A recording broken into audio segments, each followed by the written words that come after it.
अस्सलाम वालेकुम। आज एक्सरसाइज 1.2 स्टार्ट करेंगे। क्लास 11 जो नई बुक है फेडरल बोर्ड की, national book foundation, complex numbers topic. Question number 1, इसका part 1।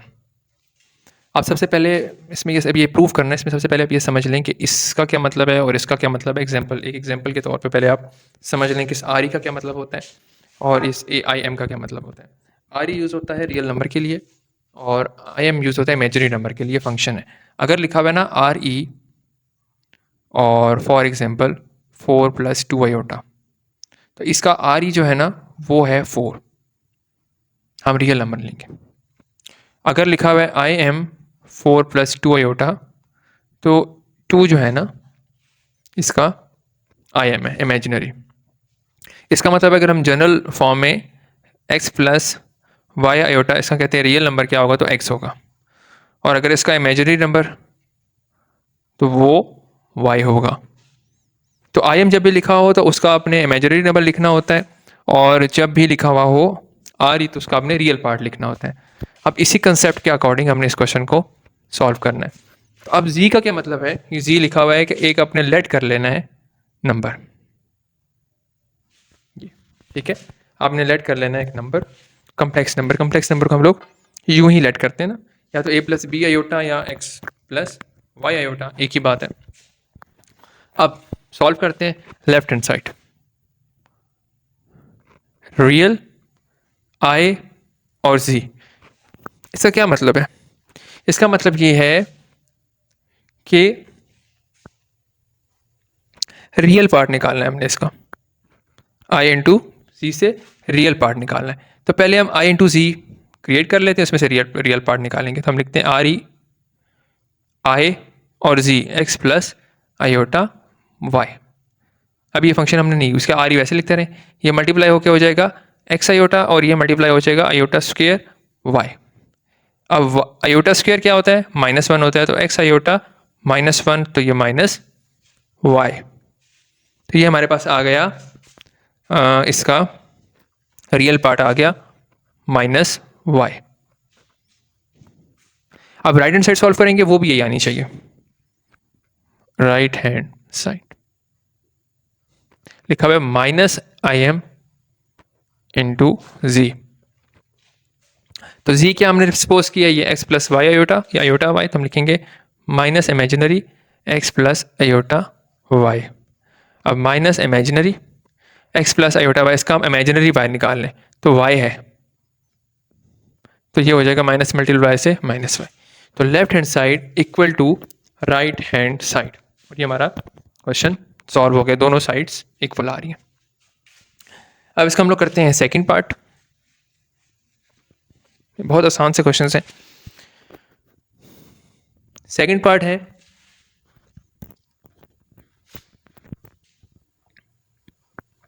Imaginary i z equal to real z. तो फिर वैसे ही लेट कर लें जी को, z equal to x + iota y. अब लेफ्ट हैंड साइड सॉल्व करते हैं पहले, फिर राइट हैंड साइड सॉल्व करते हैं। लेफ्ट हैंड साइड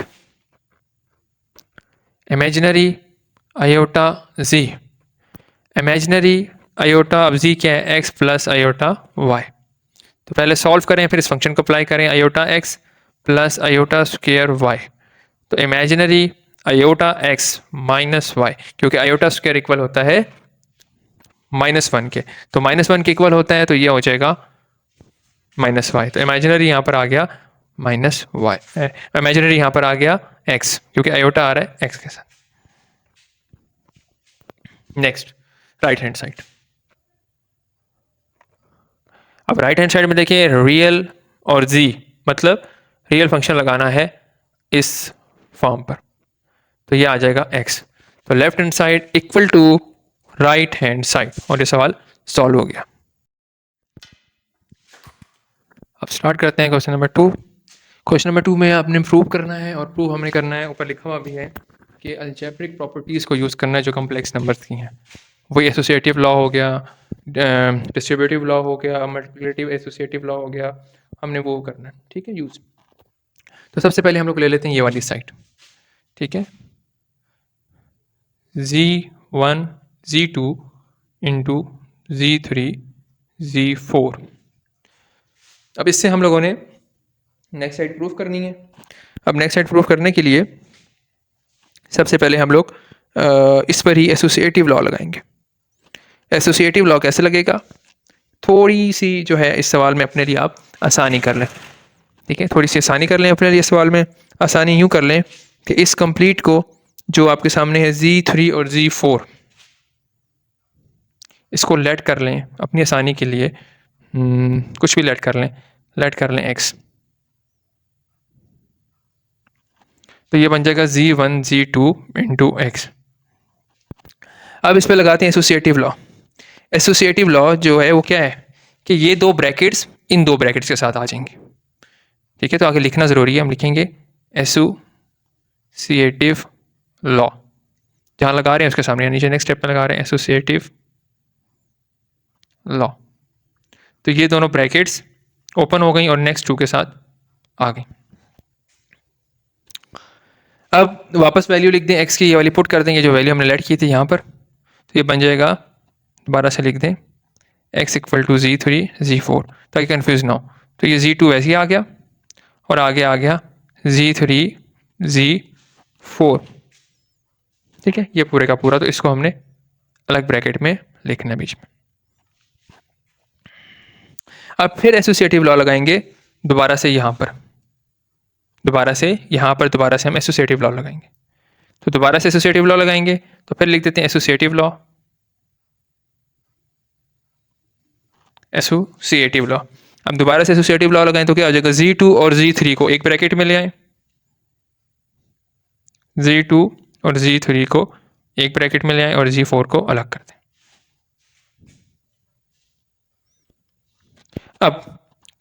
अब जो है हम लोग कम्यूटेटिव लॉ लगाएंगे। क्यों, इधर देखें, इस साइड की को लेकर आना है ना, इस साइड को। तो Z1 Z3 के साथ है और Z2 Z4 के साथ है। तो हम Z1 को Z3 के साथ करना चाहते हैं तो Z3 को इधर ले आएंगे, और Z2 को Z4 के साथ करना चाहते हैं तो Z2 को उधर ले जाएंगे।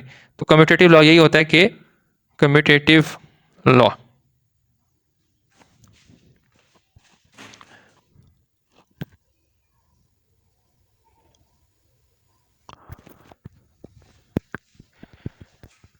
Z3 Z2 की जगह आ गया, Z2 Z3 की जगह चला गया। तो Z1 Z3 Z2 और Z4, ये लग गया कम्यूटेटिव लॉ। अब Z1 को Z2 के साथ कर दें, Z2 को Z4 के साथ कर दें, ये जो साइड हमने आगे प्रूव करनी है। तो यहाँ पर दोबारा से एसोसिएटिव लॉ लगाएंगे ताकि ये दोनों ब्रैकेट्स इधर चली जाएं, ये दोनों ब्रैकेट्स इधर आ जाएं। इसको इधर कर दें और इसको इधर कर दें, अलग अलग कर दें, ठीक है। तो अब हम लोग लगाएंगे दोबारा से एसोसिएटिव लॉ। तो हम लिखेंगे Z1 Z3 Z2 Z4। अब इन दोनों की ब्रैकेट्स ये यूँ लगा दें, ठीक है। ये ब्रैकेट इसके साथ कर लें, ये एक ब्रैकेट आप इसके साथ, इन दोनों के साथ ब्रैकेट लगा दी, एसोसिएटिव लॉ। तो यहाँ पे लिख देंगे हम एसोसिएटिव लॉ। नेक्स्ट, अब नेक्स्ट क्या है, नेक्स्ट फिर एसोसिएटिव लॉ लगाएंगे। क्यों, ताकि ये Z1 और Z3 ये इकट्ठे हो जाएं, एक ब्रैकेट में आ जाएं, और ये Z2 और Z4 एक ब्रैकेट में आ जाए, एसोसिएटिव लॉ। तो Z1 और Z3 इक्वल हो गए और Z2 और Z4 इक्वल हो गए। ये हमारे पास यहाँ तक प्रूव हो गया, मतलब हमारे पास लेफ्ट साइड और जो मिडिल साइड थी वो इक्वल आ गई। अब हम लोगों ने क्या करना है, अब हम लोगों ने ये जो मिडिल साइड है इसको राइट साइड के इक्वल लेकर आना है, ठीक है। इस मिडिल साइड को राइट साइड के इक्वल लेकर आना है।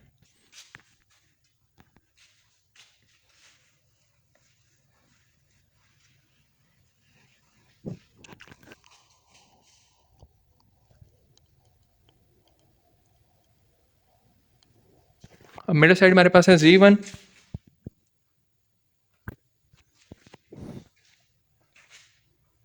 Z3 Z2 Z4। अब इसको सॉल्व करें फर्दर। अब देखें Z1 और Z2 को इकट्ठा करना है और Z3 को इधर लेकर आना है और Z4 तो अपनी जगह पर ऑलरेडी है।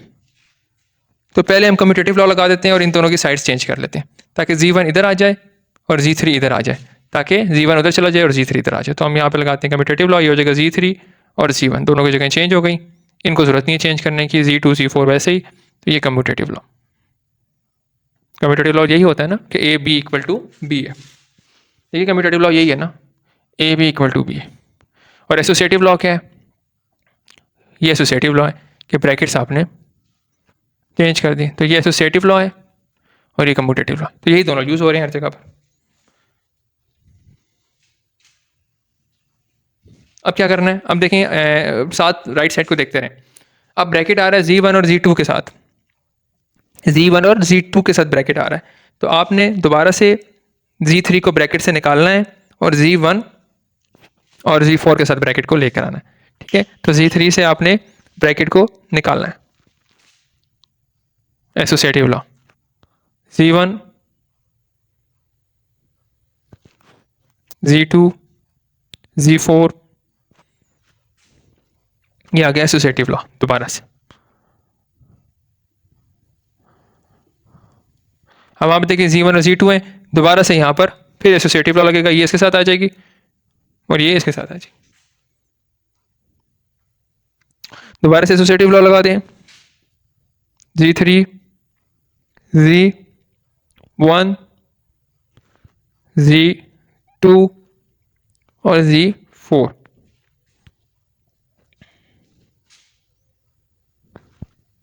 और ये इसका ब्रैकेट, ये इसका अपना और ये इसका ब्रैकेट, फिर लग गया एसोसिएटिव लॉ।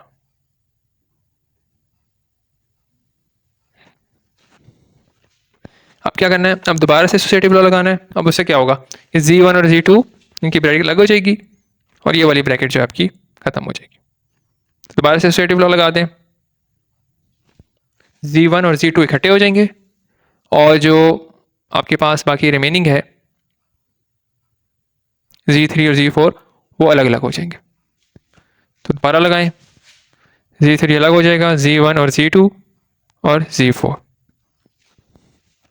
तो ये आपका प्रूफ हो गया। अब इसका सेकंड पार्ट, क्वेश्चन नंबर 3 का second part. Z complex number से बिलोंग कर रहा है और ये हमें गिवन है। हम लेट कर लेते हैं Z को x minus iota x plus iota y, तो Z नॉट क्या हो जाएगा? x minus iota y। अब यहाँ पे वैल्यूज पुट करें, Z minus Z not divided by Z plus Z not equal to x plus iota y minus x minus iota y divided by x plus iota y plus x minus iota y। तो ये हो जाएगा x plus iota y minus x plus iota y। ये minus minus x हो गया और minus minus plus, ये cancel और नीचे ये दोनों कैंसिल, तो 2x मतलब x प्लस x। आगे फर्दर सॉल्व करें तो ये ऊपर आ जाएगा 2 आयोटा y और नीचे आ जाएगा 2x। तो ये क्वेश्चन हमारा सिंपल सॉल्व हो गया कि ऊपर आपके पास आ रहा है इमेजिनरी पार्ट और नीचे आपके पास आ रहा है रियल पार्ट। तो हमने ये प्रूव करना था, ऊपर आ रहा है इमेजिनरी पार्ट और नीचे आ रहा है उसका रियल पार्ट। तो प्रूव हो गया, लेफ्ट साइड बराबर आ गई राइट साइड के।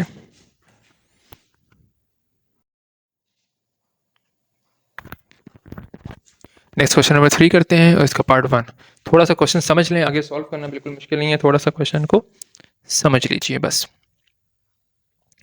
अब लिखा हुआ ये है कि आपने प्रूफ करना है, क्या प्रूफ करना है? ये चीज प्रूफ करनी है। किसके लिए? Z के लिए, जो कि बिलोंग कर रहा है कम्प्लेक्स नंबर्स से। ठीक है, Z के लिए करना है जो कि बिलोंग कर रहा है कम्प्लेक्स नंबर्स के लिए। और गिवन क्या है कि Z जो है वो रियल है, Z जो है वो रियल है if Z equal to Z not. अब इस इफ का मतलब ये है कि इससे आपने ये भी प्रूफ करना है एक दफा और फिर ये कन्वर्स है, इससे आपने ये भी प्रूफ करना है। ये मतलब है IFF का। अगर सिर्फ आई एफ होता, इफ होता, तो फिर आपको ये गिवन था, ये प्रूव करना था। अब इसका मतलब ये इससे ये प्रूव करना है और इससे ये प्रूव करना है। तो पहले हम इससे ये प्रूव करते हैं, फिर इससे ये प्रूव करेंगे। तो पहले हम लोग कर लेते हैं लेट हमारे पास z equal to G not. तो मैंने इससे प्रूव करना है कि जो z है वो क्या है, रियल नंबर है। अब हमने प्रूव क्या करना है कि z रियल नंबर है और ये हमें गिवन है। तो लेट कर लें कि ठीक है, ये अब हमें गिवन है ना, z रियल है और ये हमने प्रूव करना है। और सेकंड टाइम क्या है कि ये गिवन होगा तो ये प्रूव करना है। अब z रियल नंबर है और ये हमने प्रूव करना है, तो z इज रियल। अब इसका क्या मतलब है, इसका मतलब ये है कि इसका इमेजिनरी पार्ट जो है वो जीरो होगा, इमेजिनरी पार्ट जीरो होगा। मतलब इसको हम यूँ लिख सकते हैं ए प्लस बी आयोटा, तो b जो है वो जीरो के इक्वल है, तो जीरो से मल्टीप्लाई हो जाएगा, तो ये बन जाएगा हमारे पास a। तो z आ गया हमारे पास a। अब इसका कॉन्जुगेट ले लें तो वो भी आ जाएगा a, क्योंकि आयोटा के नंबर को वो माइनस करता है ना या प्लस करता है, तो आयोटा का नंबर तो यहाँ पर है ही नहीं, तो उसको फर्क ही नहीं पड़ेगा। तो z और equal to G not prove हो गया। So z equal to G not. तो अगर रियल है तो उससे हमने ये प्रूव कर दिया। आप कन्वर्स, अब ये गिवन हो तो उससे हमने मतलब ठीक है ना, ये हमें रियल गिवन था, इससे हमने ये प्रूव कर लिया। अब ये हमें गिवन होगा और इससे हमने प्रूव करना है कि जो z है वो रियल है। तो अब सेकंड पार्ट करते हैं।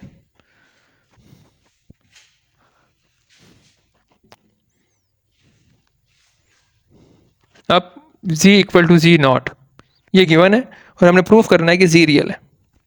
तो इसकी जगह पे लेट कर लें a प्लस बी आयोटा और इसकी जगह पे लेट कर लें a माइनस बी आयोटा, बनेगा ना इसी का कॉन्जुगेट।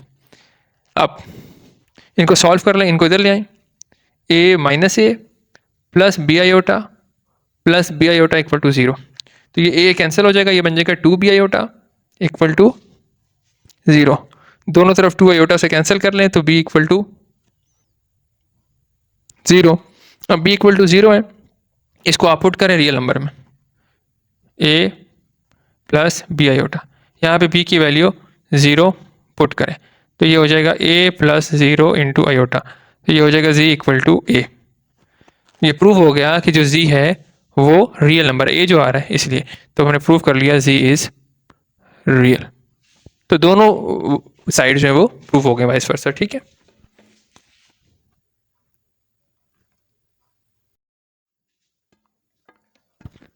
क्वेश्चन नंबर 3 का जो है थर्ड पार्ट देखते हैं। फिर आपको कह रहे हैं कि जी आपको गिवन है z मतलब कम्प्लेक्स नंबर से बिलोंग कर रहा है, z या रियल है या प्योर है, दोनों ऑप्शंस हैं। तो आपने ये प्रूव करना है, और इफ़ है तो एक दफ़ा ये, एक दफ़ा उससे ये और एक दफ़ा इससे वो प्रूव करना है, सेम जैसे हमने पार्ट 1 किया था। तो हम लेट कर लेते हैं z इक्वल टू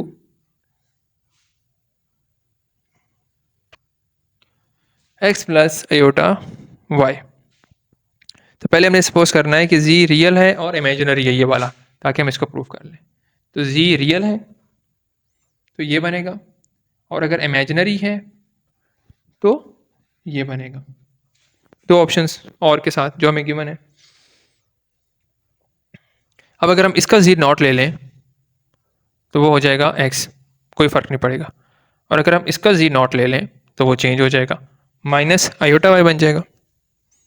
अब हम स्क्वायर लेते हैं, अगर हम इसका स्क्वायर ले लें तो एक्स स्क्वायर बन जाएगा, और अगर हम इसका स्क्वायर ले लें तो वो क्या बन जाएगा, माइनस आयोटा का स्क्वायर और y का स्क्वायर, ये बन जाएगा माइनस आयोटा का स्क्वायर। अब आयोटा स्क्वायर किसके इक्वल होता है, -1 के, यहाँ पे -1 पुट कर दें तो ये हो जाएगा y स्क्वायर। ठीक है, -1 इंटू 1 ये हो गया ना, माइनस इंटू -1 y स्क्वायर, तो ये आ जाएगा y स्क्वायर। आयोटा स्क्वायर -1 के इक्वल होता है, यहाँ पे आयोटा स्क्वायर पुट कर दें तो -1 इंटू माइनस वो उसको +1 कर देगा। ठीक है, तो ये हमारे पास आ गया कि z का स्क्वायर और z नॉट का स्क्वायर सेम होगा। अगर हम यहाँ पर z का स्क्वायर ले लेते हैं इस सिचुएशन में तो x स्क्वायर ही बनेगा, और अगर हम लोग इधर z का स्क्वायर ले लेते हैं, ठीक है, तो वाई स्क्वायर बन जाता है। अब हम लोग देखते हैं आगे नेक्स्ट पार्ट, मतलब नेक्स्ट इसका कन्वर्स देखते हैं।